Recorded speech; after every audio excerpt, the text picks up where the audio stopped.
Hello, everybody. Welcome to another episode of Cocktail Classified. We are here in DC with my friend Deke. Welcome, Deke.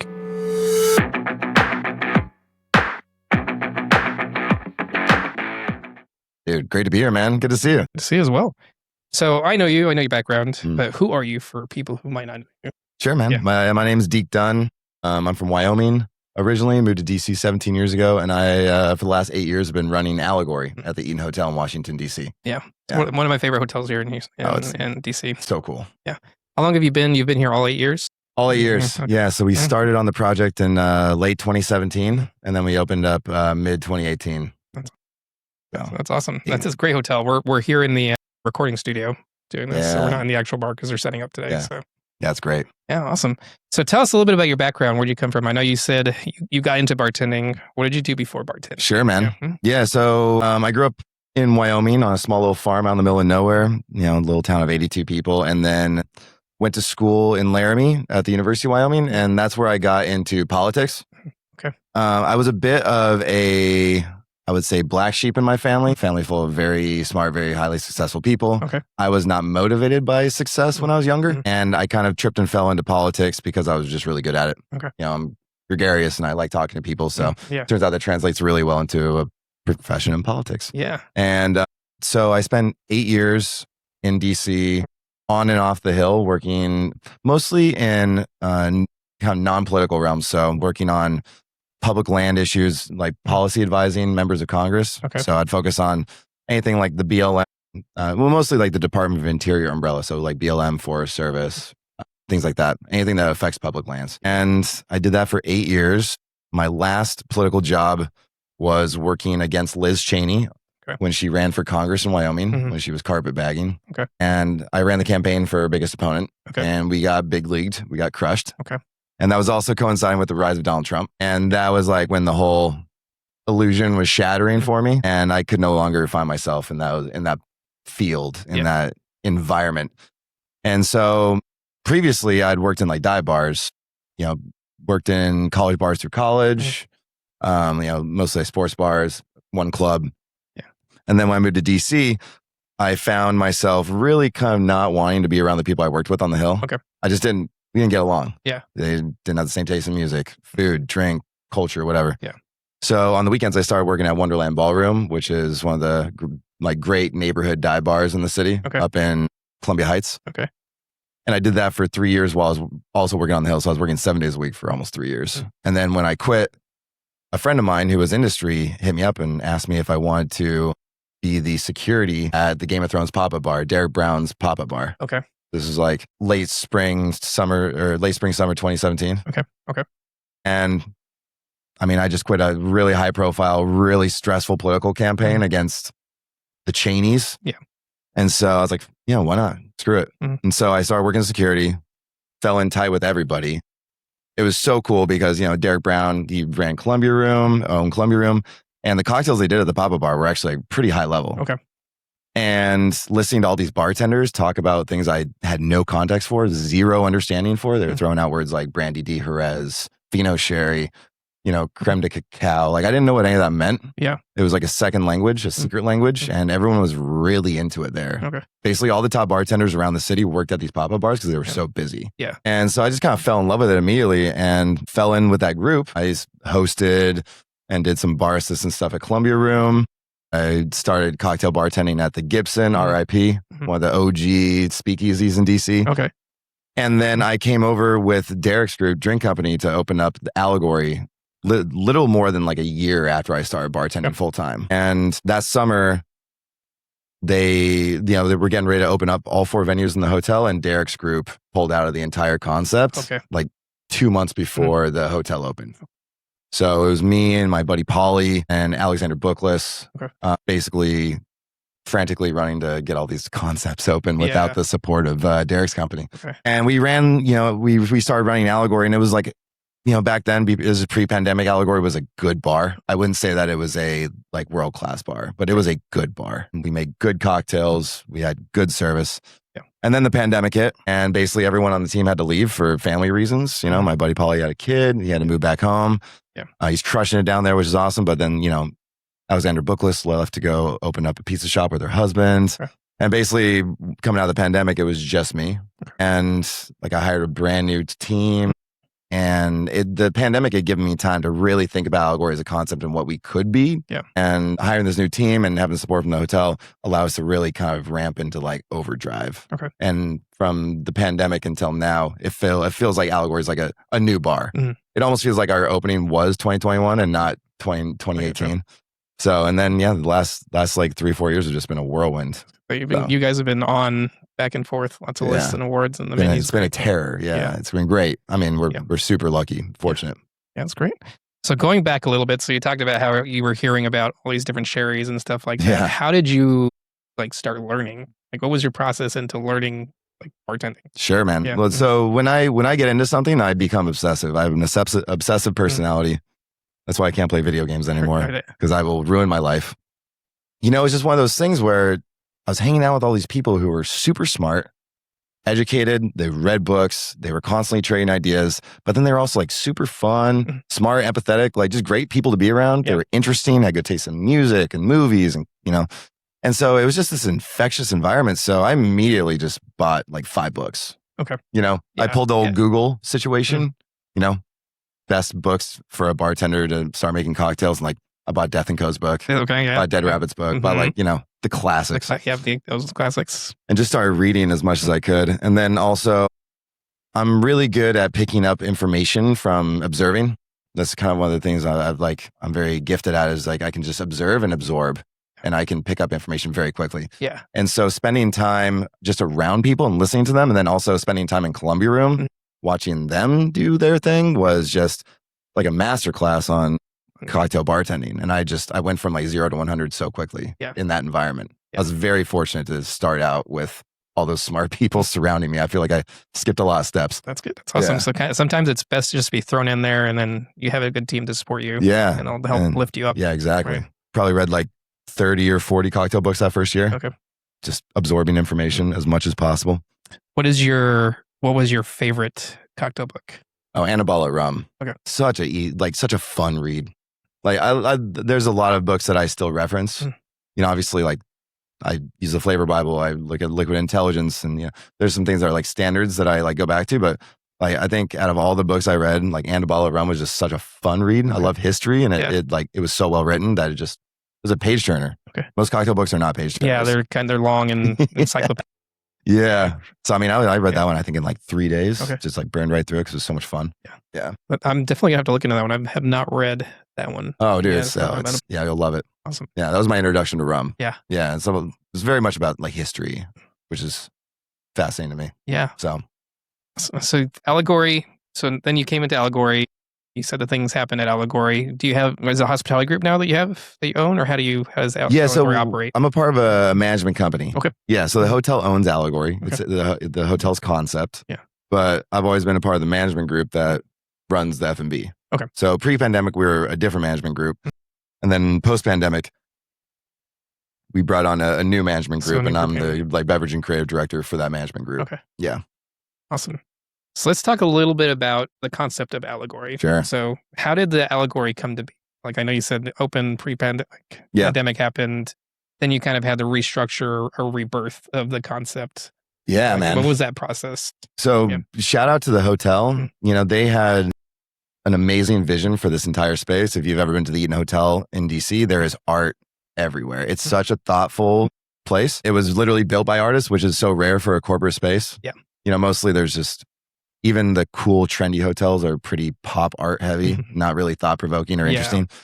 But the hotel, they have a really amazing policy on artists, and they brought in, they knew with all the F&B spaces, they needed centerpieces for all the bars. And so for Allegory, they knew they wanted this big art piece, the centerpiece that wrapped both sides of the bar. And Sheldon Scott, the creative director, and then Derek Brown, and then the owner, Kat Lowe, were all kind of pretty key in kind of working on early days of Allegory. And then the artist did the heavy lifting on the concept. So they reached out to Eric Thor Sandberg, who's a local DC muralist. And he was the one who came up with the idea of Alice in Wonderland, but through the eyes of Ruby Bridges. Okay. Apparently, he'd been kicking that idea around for decades. Yeah. He just loved the parallels between their two stories. And he is really well known for magic surrealism, magic realism. So it was this really fun idea to create a known tale of Alice in Wonderland, but create this kind of like scary, more ghoulish, interpretation, but then also have the allegory of ruby bridges representing Alice. Yeah. Yeah. It was really cool. That's awesome. Yeah. It's a great menu. You're on a new one now, though, right? Yeah, we're on That was the original menu. That was the original, yeah. How long was that menu in circulation? Oh, that was in circulation for 2.5 years, which is longer than we would have liked, but we won the award for 50 Best Bars Best Menu back in 2023 for it. And nobody had really heard of Allegory. If you're in the DMV, you knew who we were. Yeah. But like most people outside of the DMV had no idea who we were until we hit 50 Best and then won that award. And then that's when like things really ramped up. So we kept that menu probably a year longer than we probably wanted to, just because so many new people were coming to check out the bar. Yeah. Yeah. For sure. And then the new one's really cool. It's what's the title on this one? I know you just this one's called Banned in DC. Banned in DC. Yeah. Awesome. So how did this menu, of course we have the environment we're in right now, but is that kind of what drove the concept of this menu? Yeah, for sure. Yeah. I mean, up until we launched Banned in DC, our entire concept had been about Ruby and Alice in Wonderland. And we really tread that territory heavily. We really just really dug into it. Our last menu, Down the Rabbit Hole, like really kind of reimagined that story. And we knew we wanted to keep Ruby as like our hero, our guiding light, our like moral compass. Yeah. And so we wanted to think about how we can incorporate Ruby in a fictitious way into a new story, into a new theme, something maybe more relevant and something more topical. And in 2023, when we started concepting the new menu, there's this culture war wave happening. School districts around the country are banning Ruby's books, banning her Disney movie. Yeah. You know, like it's truly bizarre stuff, you know, really just infuriating because if you talk to most people, they think of Ruby very highly, even staunch conservatives, because we all learned about her in high school or in middle school, you know, she's and so we knew that we wanted to kind of talk and touch on that. And so we came up with the idea of doing DC 100 years in the future, but all the books were banned. And the book banning started with hers. That's like Ruby was the impetus for, her books and her movies were the impetus for this dystopian DC that we created. Yeah. And so we came up with that idea and we thought it was really fun. We thought it was really creative. And then we started reaching out to a bunch of different artists. And we have a process where we send out a bunch of bids to multiple artists where we pay them for their ideas and we get like 5 or 6 ideas back. Yeah. And then we pick an artist and then we move forward. Lock it in and go. Yeah. Okay. And so we went through about 5 different artists, had some really cool ideas, but then when Katie came along with her idea, we were just floored. It was so obvious who we were going to pick. So we reached out to her because she does photorealistic surrealism. Okay. So really beautiful art. Yeah.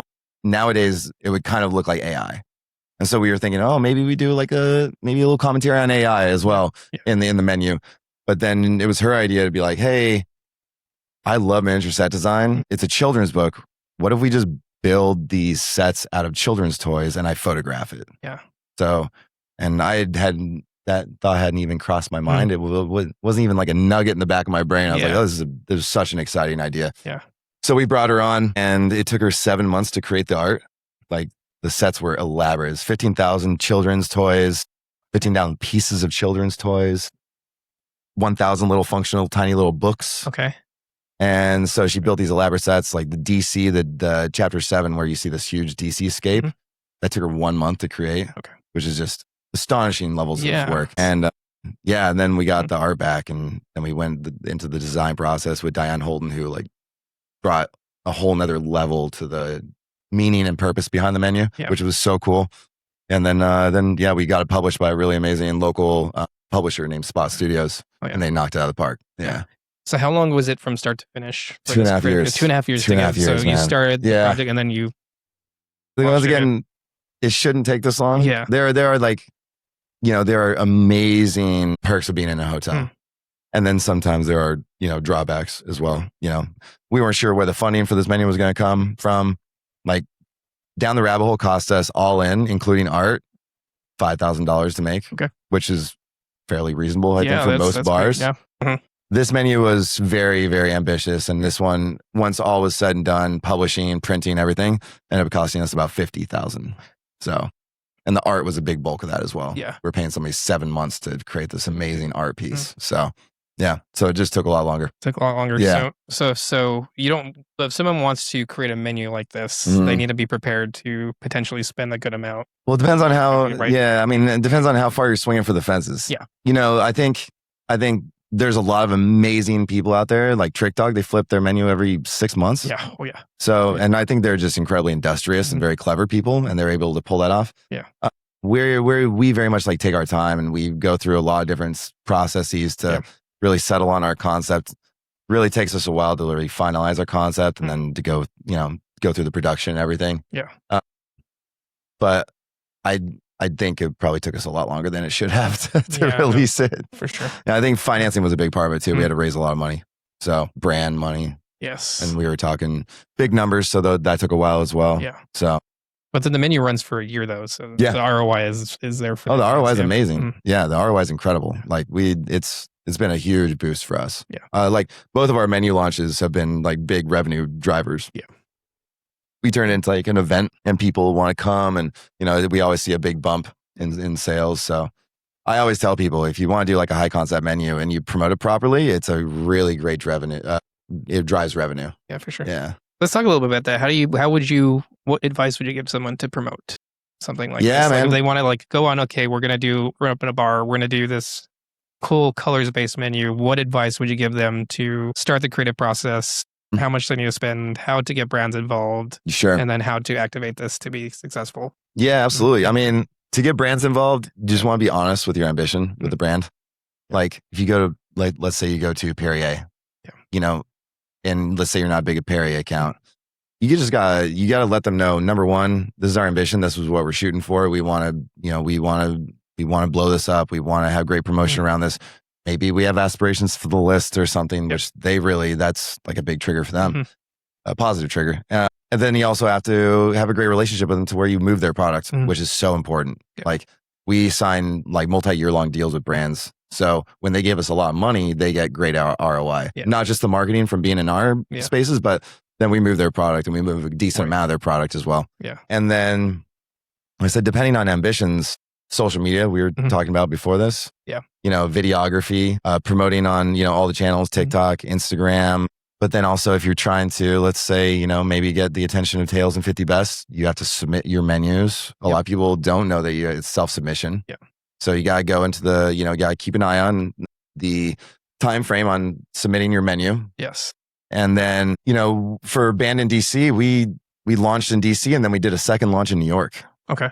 So, it's expensive to drive a bunch of people from New York down to DC. So what we did is, we brought everyone in the DMV media market in for one event.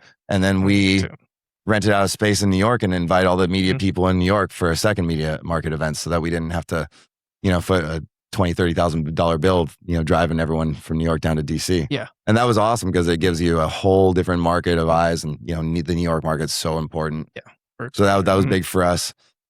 And then also another really important thing is like making sure that you understand what your menu is, making sure you understand what your story is. Yeah. We did, I like to think that we did a really good job, like tying everything in through our website, through our Instagram, through our art, our photographs that we had prepared.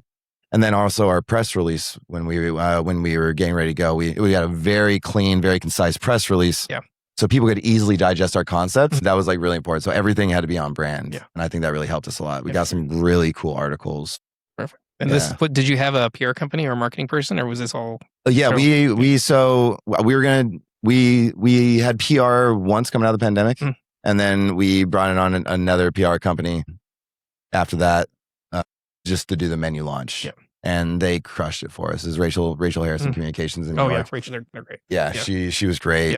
They did a really phenomenal job, really getting the right people in the room, making sure that the right people saw the menu. Yes. So that was awesome. And I think it was absolutely worth it. It was a 3-month run. Yeah. Like I said, normally we don't have PR, and it really made a huge difference. Yeah. But you gotta get the right PR company. Just having somebody who says they're PR doesn't mean that the money is going to be spent. Yeah. Invest wisely and make sure you do your research with PR companies. Yes, absolutely. Right. Look at their client list. Yeah. Get recommendations, get testimonials. Yeah. How did you, so I know you travel a lot. You're like almost the face of Allegory. What steps have you taken Like, what advice would you give to someone to kind of who's trying to get in, branch in, and develop following on Instagram or Oh, for putting sure, their man. exposure out Yeah. for their personal brand? Yeah. I mean, it was, I mentioned earlier, before the 50 best list, nobody really outside DC knew who we were. Yeah. There were a couple spots in New York that, we were friends with, but our brand as a bar hadn't reached very far. And coming out of the pandemic, I just knew that Allegory was special. And I knew that we needed to get like a national and global eye on the bar. Because if we did, then I think, it was going to create this amazing platform, not only for me, but for my bartenders to really, build a beautiful career. And like, the first thing I did was just focus on networking. So on my own dime, I went to 50 Best in London in 2021. Yeah. I went to Tails, BCB. I went to Asia's 50 Best, all on my own dime. Okay.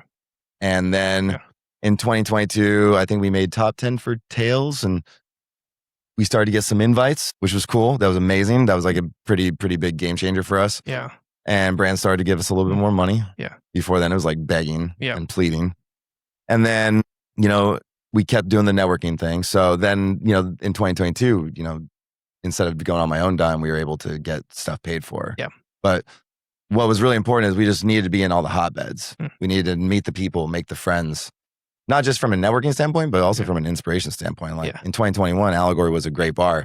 I think we're an even better bar now because of all the traveling we've done, all the people we've been exposed to. There's so many smart people out there doing amazing things. And back then we were in our like bubble. And then through those networks, we started developing like really strong friendships. And so we started flying people into DC to go to Allegory. So we started doing guest shifts, Yeah. We were talking about, With Julia, this was one of our first guest shifts, Angel Share, employees only, brought them all down to DC, had a great time. And so then we really started focusing on bringing in all these friendships that we cultivated and turning them into guest shifts and bringing them into DC. Yeah.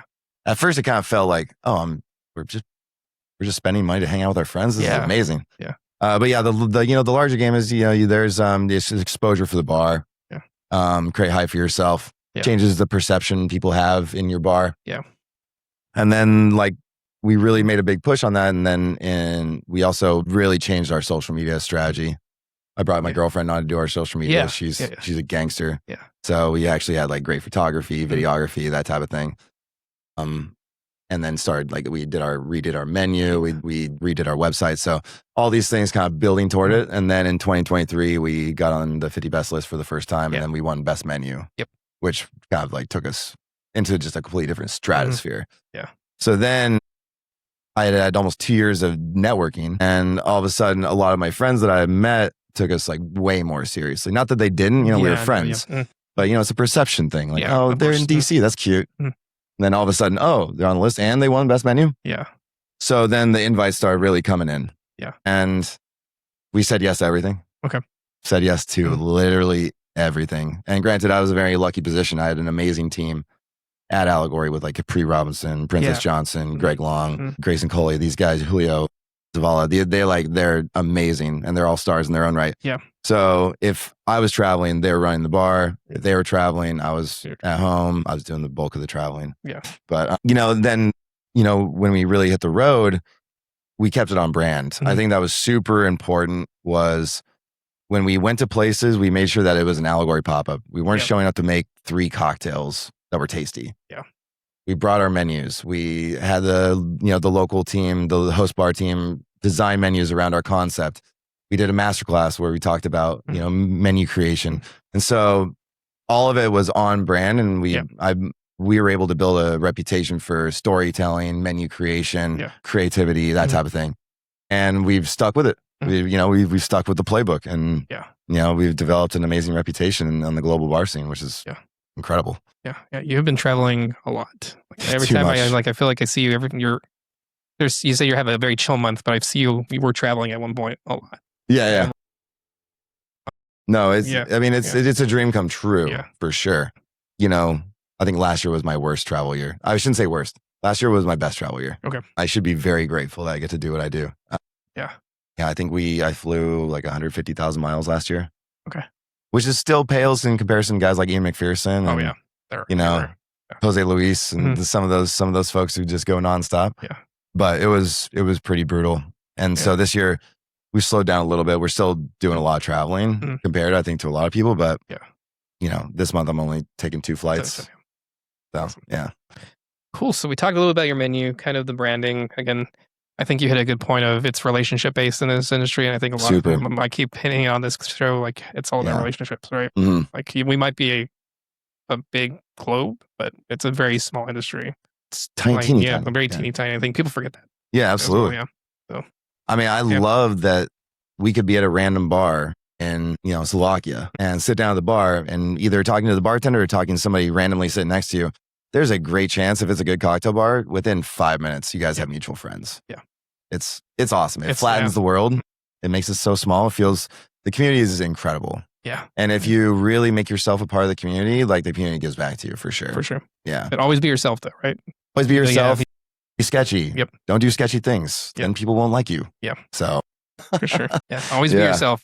People can see, especially us as bartenders, right? We've seen pretty much. Be authentic. Be authentic. Yeah.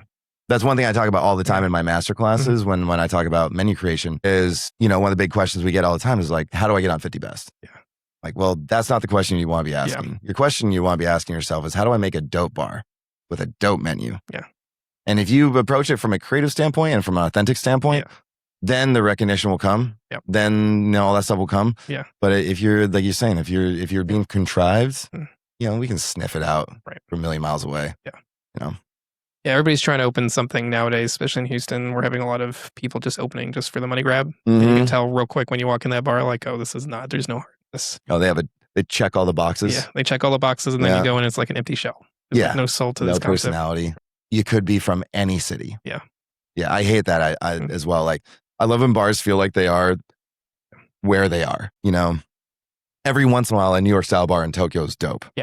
But overall, sometimes you walk into a lot of these modern bars around the world, you feel like you're in London or you feel like you're in Hong Kong or whatever because they're checking all the trend boxes. Yeah.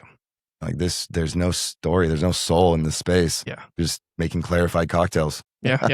all the clarified cocktails too. Everywhere on the menus right now. Everywhere, man. Yeah. Well, I love clarified milk punches, but at a certain point, you can only have so many. Yeah. 100%. But yeah, I think you hit a good point of like community is really important, especially in concepting. And like if you start looking at top 50 best list, it's like you have Allegories, which are like these nicer hotel bars. Yeah. Then you have like Service Bar, which is more this like neighborhood, more modern dive. Yeah. And then you have something like Yacht Club, where Yacht Club's like in the middle of a neighborhood, off the beaten path a little bit, in DC and Denver. Love them. They're great people. I'm just like, they're incredible. It's all about the soul. The concept, right? Oh, for sure. Like unique and authentic. Yeah, I mean, just to touch on like Service Bar and Yacht Club, like you walk into Service Bar and you feel at home. It's I call it a 5-star dive bar. Yeah. I mean, obviously they're really nice. They make really nice cocktails. They do very progressive things, but also their beer's cold, shots flow, the daiquiris are frothy. Same with like Yacht Club. You walk into Yacht Club and you want to talk about soul. Like they literally built the space with their hands. It feels super DIY. Yep. Like the concept feels so authentic. Yep. You look at Mary McLean, you spend 3 minutes with them. You're like, oh yeah, no, this is them. Yeah. Like it's so authentic. And like, it's so impossible to replicate that or like, contrive that. Yeah. And don't force it. Yeah. You can't force it. Yeah, exactly. People see through it too quickly. Yeah, for sure. Yeah. So we've talked about the menu. Let's talk a little bit about the program. So how many cocktails? I haven't seen it yet, so we'll go in hopefully after this. But how many cocktails are on this current iteration of the menu? So we did a 17 cocktails. So 12 alcoholic and 5 non-alcoholic. Okay. And we integrate them all into the menu. We don't separate them. Yeah. And the reason why we did 17 is because Joseph Campbell's Hero's Journey has 17 steps. It's a very common starting spot for young narrative writers to follow like a story wheel to help them write a meaningful, impactful story. Yeah. So when I wrote the new menu, I'm not a professional writer. I took some creative writing classes in college, but I needed that guide to help me create impactful moments, earned moments for the character arc, conflict. And so when we asked Katie to create the art, we knew we wanted 17 pieces of art. Yeah. And so then when I went to my team to create all the cocktails, I asked for 17 cocktails, all based on the chapters. Yeah. Yeah. How did you assign the cocktail? Did you like say, hey, you're going to do this and this and this? Or did you let them like kind of sort of the direction they were going to go? Yeah, sort of. I'm a big fan of boxes. So I like having freedom, but within a box. Yeah. So I think constraints create really cool creativity. So what we did was we basically created a box for each chapter. And within that box, I would put parameters. So chapter 1, obviously light, refreshing, bubbly. Let's probably do vodka, but I give like a couple options for spirits. Yeah.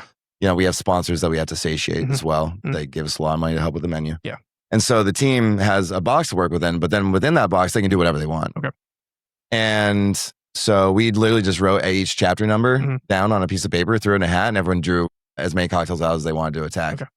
And so some people drew 3, some people only drew 1. Okay. And then whatever was left over, I handled. You handle the rest. Yeah, I did the rest. Yeah. How big is your bar team here? So we have Capri, Princess, Greg, Julio, Grayson, Greg Lamont, Danny Sanchez, and Daniel Hewitt. So we have that 8. Yeah. Okay, cool. So decent sized bar team. Yeah. You know, for a pretty small bar. But some of our guys, like Greg Lamont, he's our full-time prep guy. He bartends on Mondays. Danny Sanchez and Daniel Hewitt, they are kind of cross-training guys. So sometimes they'll bar back, sometimes they'll prep, sometimes they'll host. Yeah. And then Capri, Princess, Greg, and Julio and Grayson are all full-time bartenders. Yeah. Yeah. So you have the 17 cocktails. You have a full-time prep person. Yeah. How often are you doing? So are you doing prep every single day for this menu? Like how does the prep? Yeah, it's 4 days a week. It's 4 days a week. Yeah, 4 days a week, and they're full shifts. Okay. So with this menu, we really wanted to approach cocktails. I really want to simplify our approach from the guest perspective, but really complicate our approach from a techniques perspective. Okay. Yeah. So it was really important for me that the cocktails were really approachable, that the menu read really clean, and it was a lot of fun for the guests to read, and then it was easy for them to pick a cocktail. Yeah. And then so we simplified our language a lot on how we approached presenting the cocktail, but then on the back end, we really ramped up our approach to techniques. Okay. So for this menu, I did a ton of personal research on utilizing 10 different enzymes that all manipulate sugars and starches and bitterness and proteins and fats, all manipulated differently. Yeah.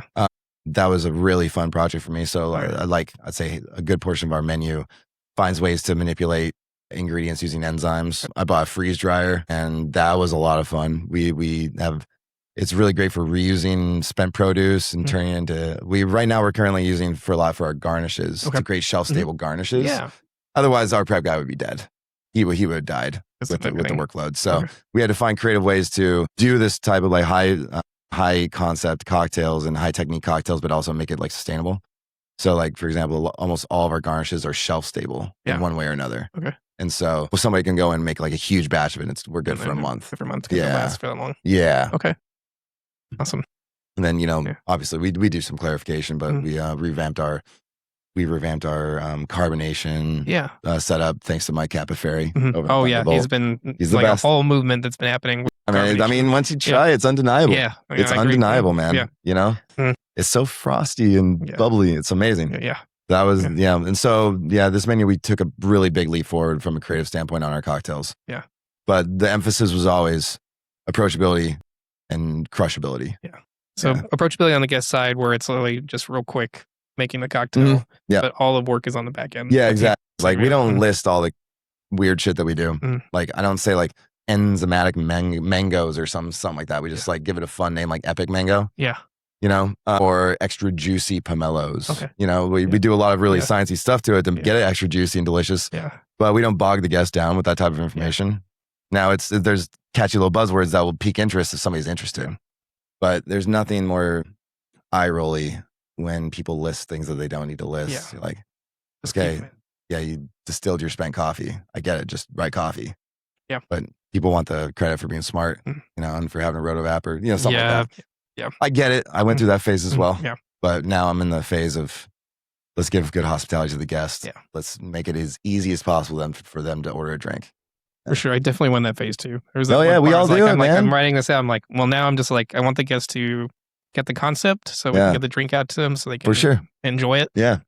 I remember when I discovered salt solution. Okay. Like putting salt in a cocktail. Like what a novelty, right? Yeah. Chefs been doing it for centuries. Yeah.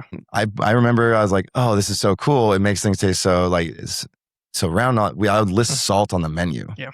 Like that's, come on. I'm in secondhand embarrassed looking back at some of my menus where I'm like the things that I listed.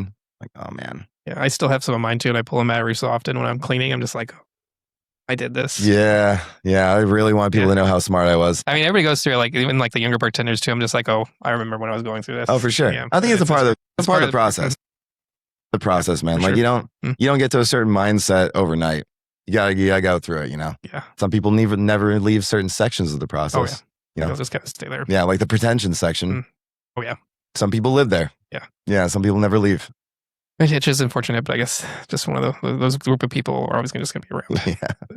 But yeah, okay, cool. So you have a pretty big production side of it. It sounds like you have an enzyme master class that you could work on at some point in the future. I think that's pretty cool. Yeah. I definitely want to start like fleshing out that even further and getting even a more like deeper, intimate understanding of the science. Because right now, I cursorily understand the science. Like I understand how enzymes work. I understand how blockchain like in blockchains and molecules work. Yeah. But I wouldn't say that I have like a deep, intimate understanding. Yeah. So once I think I get to the point where I can very scientifically explain what I'm doing, then I'll do a master class on it. Yeah. Because right now it's like, I know if I put this thing in the bag at this temperature, I know there's going to be a reaction. I know what the reaction is, but like it's pretty surface level, my understanding. So I'm digging deeper right now, getting further and further into it. Yeah. We should do something. Yeah. Oh, dude, I would love that, man. I could learn some stuff from you. Okay.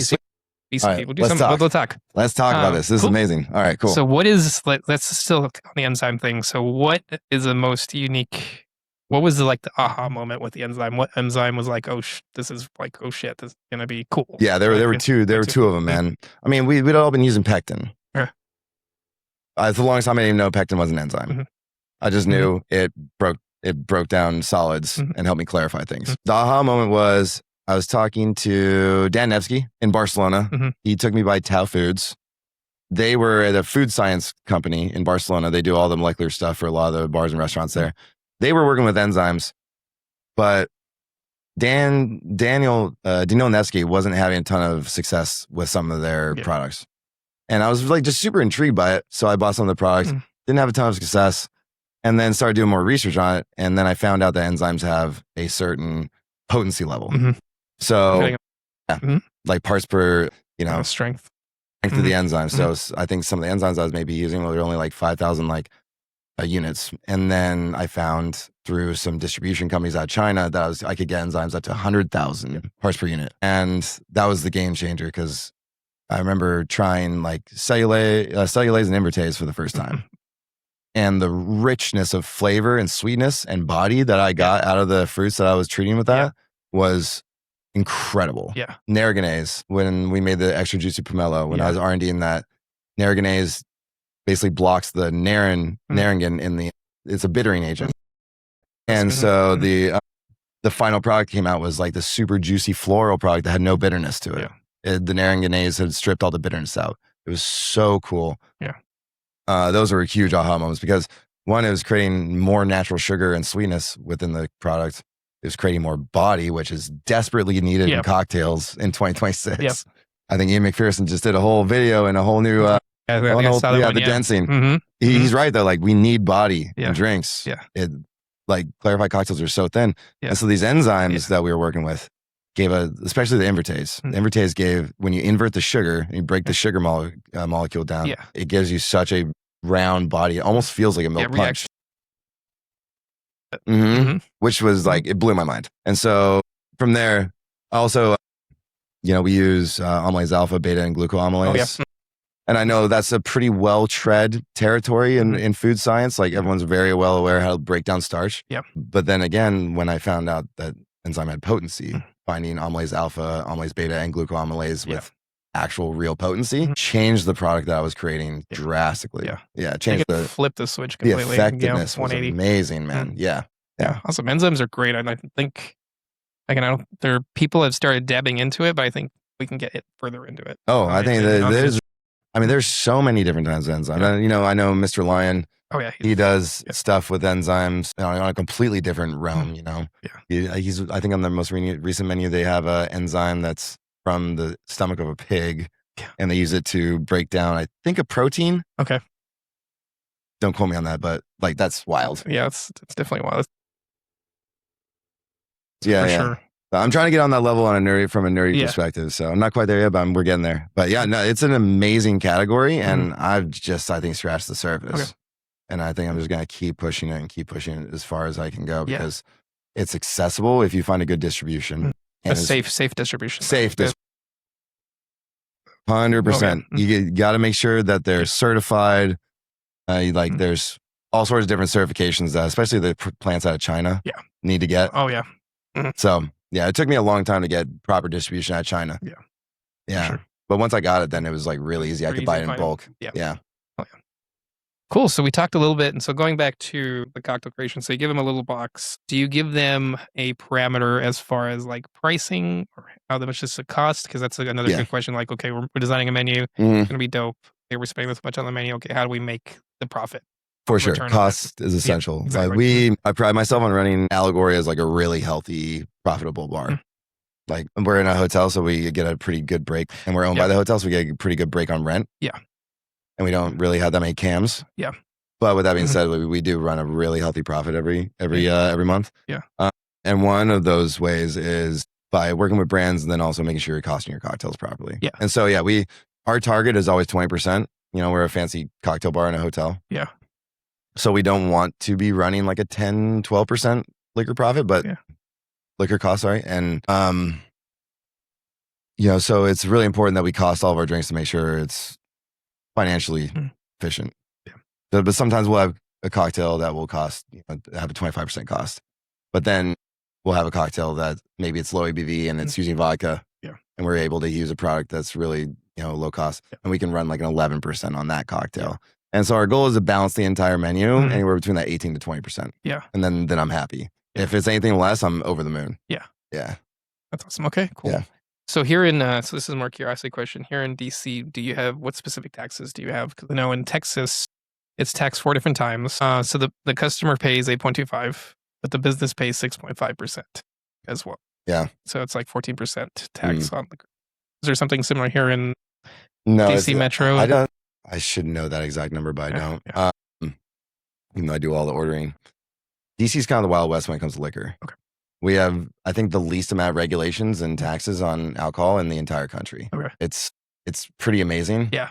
And the few times that I've done like consulting gigs or in work in controlled states and places with high taxes, I look at some of the prices and I also look at the availability. I'm like, wow, we have it so good here. Yeah, it's amazing. I can get literally anything I want here. Yeah. And then they have to order something through like the state liquor. Yes. Oh yeah. Or ABCs or whatever. Everything else that we have to do. My God, that would kill me.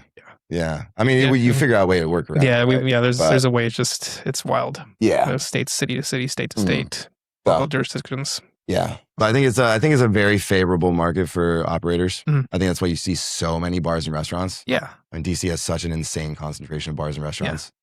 So there's definitely a lot of diversity in this city. Of course, it's DC. So. Yeah. Houston's kind of the same thing. We have a lot of hodgepodge of people as well. Yeah, that's awesome. Yeah, very diverse. Yeah, very diverse. You got every kind of cultural food you can think of within this city. Yeah, for sure. Okay, cool. So let's talk a little bit about what's the future of Allegory looks like. Oh yeah, man. What do you got coming up this with the bar or yourself? Yeah, we're well, one of the more exciting things that we're doing is in the very near future, we're going to be offering reservations for the first time. Okay. Which we're very excited about. We've been first come, first serve for 8 years. Yeah. It's amazing. We love being like very democratic with how people get into the bar. But, the industry right now, I think everyone's feeling a bit of a downturn and we're not immune to it. Some, I think, new places that are hot are kind of immune to it, but, we've been open for 8 years. The shine has maybe started to wear off maybe so slightly. Yeah. And so, we're moving to a reservation system, which is going to be a big learning curve for all of us and for our guests. Okay. We're going to start out with a 30% reservations, but then keep everything else first come, first serve so that everyone who tries to get in can still get in. Yeah. So that's going to be a big one for us. Yeah. Yeah. Yeah. We wanted to do with night shift. We tried to do reservations at first, but didn't quite work as well because Houston's a different market. That's what I tell people. It's it's not quite the same like here, but like Houston's always kind of been behind times when it comes to cocktails and cocktail culture. So people don't quite understand the reservation system. Yeah, you're the second person from Houston to tell me that in 2 weeks. So it's been kind of weird. We tried it. It was not working. We were actually turning people away. So like, okay, this is not going to work. It's first come, first serve. They're going to come up. We're going to do what we need to do. Yeah. No doubt. Yeah. We were, I think, a bit of the outlier when we did first come, first serve in DC. DC's a big reservation city. Yeah. I was going to say everywhere it seems like reservation. Yeah. People love, I mean, it's, especially when we're at our peak economically, like the reservations, I mean, it's a bloodbath trying to get into some of the top bars and restaurants when, times are good. Yeah. It's crazy. Yeah. People fighting over that $5.15 bar seat when a restaurant opens up or whatever. Yeah. It's a culture though, if you think about it.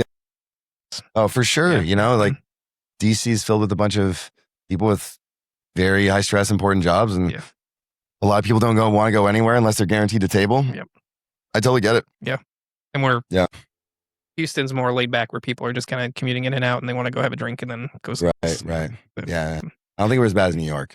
Actually, I don't know. Maybe we're as bad as New York when it comes to reservations. Probably not. Probably not too bad. I think New York's a little bit more. New York's cutthroat. Like very cutthroat. Oh, yes. man. It's just it's the mentality in New York though. Like, New York, love y'all, but it's just like New York's amazing. And I mean, there's a reason why all those like bars and restaurants are booked out, which is incredible. But like sometimes if you don't know somebody, getting a reservation on a spot is impossible. Impossible. If you don't have the homie hookup. Yeah, for sure. Yeah. Awesome. Well, I know we're getting ready to wrap up here, so I like asking this question. What is one piece of advice or quote you would give to someone who's just getting into industry or and who is a senior in the industry that needs to like keep going and start feeling a little demotivated right now with everything going on? Oh, for sure, man. I would say, from a creative standpoint, like really shoot the moon. I think if you have a wacky idea and you're creative and smart enough to execute it, like execute it, go for it. Like there's nothing too weird, like if you read Allegory's concept on paper, when people first heard about us, they're like, what? Yeah. What? You're what? Yeah. Like it doesn't make any sense in the modern cocktail context. Yeah. Same with like our most recent menu. I think a lot of people, when I started telling them about it, they're like, they did not understand it. Okay. But it was far enough out there, but it made sense in my mind. And we eventually executed it and it turned out amazing.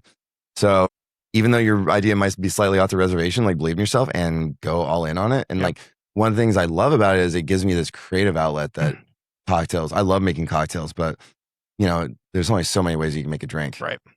The creativity that I really relish is storytelling opportunities and these creations, like our menus and merch and that type of thing that I find like really, really, really, really fun. So, find these outlets and go all in. Yeah. I definitely think a lot of people get like they don't feel confident in themselves and like they have this wild idea. Like try it out. Just like, go for it. It is no. Like, it doesn't work, right? You just retweak it and do it again. Right, exactly. Yeah. And you're gonna learn so much the first time. Our first menu coming out of the pandemic was not great. I now fully admit it. It was I thought it was way cooler than it was. Looking back on it, I was like, it's very amateur. Yeah. But that gave me the foundation to do our next menu, which won an award. And then that gave me the foundation to do the next menu, which we were just very lucky to become this first bar ever to win the 50 best menu award twice. Yeah. So, just let your freak flag fly and go for it. Yeah. Yeah, basically. And I'd say another really important thing is like, we talked a little bit about like the travel and the brand building and all that stuff, which is really amazing.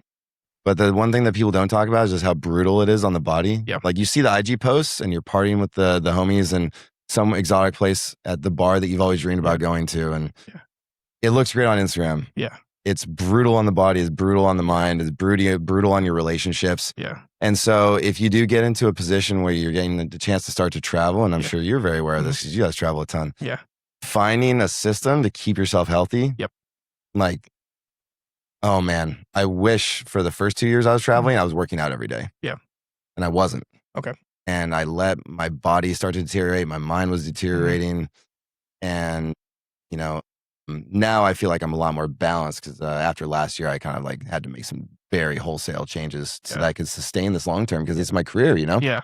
If I kept at the same pace that I was going to burn out. Yeah. And I'd wash out the industry. I'd be just a drunk. Yeah. Yeah.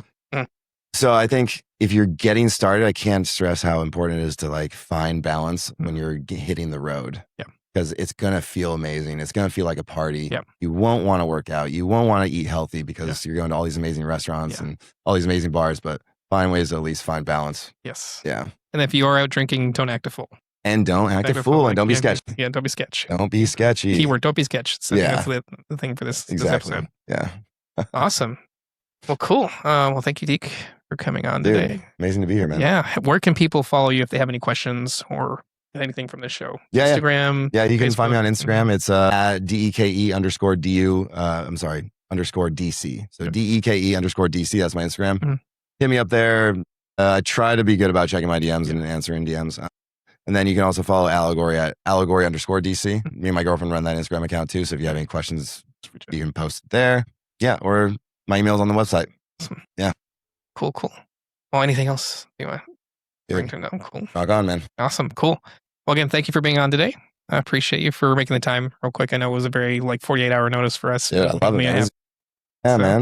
And I got to do a special shout out to Bartender Magazine as well. So Foley. As well. We love you. Definitely be sure and check out the new issue that's coming out soon. It's going to be fun. Hell yeah. Fun one. So, all right, yo. Well, thanks for joining us for this week's episode of Cocktail Classified. We will see you next time. Thank you again.